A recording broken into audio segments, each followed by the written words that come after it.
Okay, so now we've got our foundation. We haven't put any powder on at all.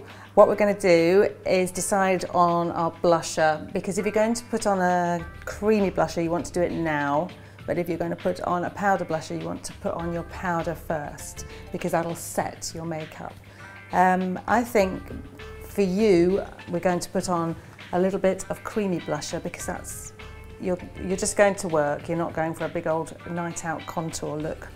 So I've got a nice creamy natural blusher here, and again I'm going to use a little domed brush and just apply a little bit where you want to look healthier, brighter and healthier, and that is the apple of your cheek, and slightly winged out and up, always up. You always want to lift your lines. Here's your makeup facelift. That gives you a bit more of a healthy glow. So we've got our creamy blusher on, looking nice and healthy for work. And we're going to set that now with a loose powder. You might not want to wear a lot of powder through the day, and that's fine, but a tiny bit in the morning just to set what you've done, and then you probably won't need any more. I'm just using a very neutral see-through powder. There's no colour in it. And I'm just going to go over the T-zone, is the main part that gets oily through the day. So once you've done that, that will probably be enough. You don't need to put it everywhere. You don't want it caking into any lines. Charlie doesn't have any lines yet, but you want to avoid this area of powder because it does accentuate your age. Obviously, this is just a lovely, healthy glow. There is so much you can do on cheeks. We can do highlighter, we can do contouring, and basically it's choosing the right colour, okay? So the way to do that is to think of a colour not too dark from your natural skin tone.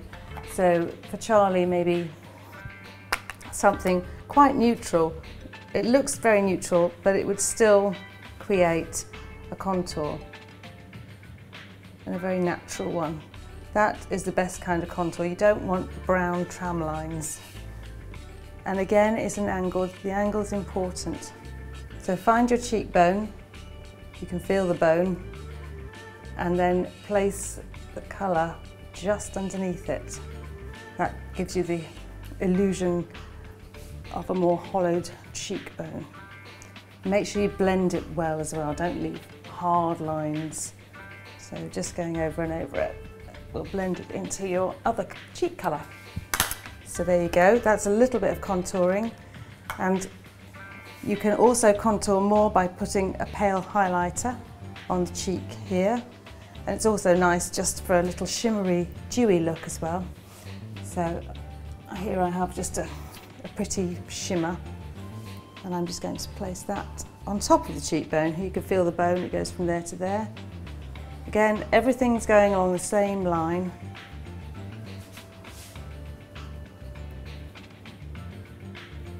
The shimmer can go maybe closer to the eye than you would expect. It's quite useful to put it close to the eye and on top of the cheekbone. You can just see, so the light will catch your highlighter, make you look very young and glossy that you are.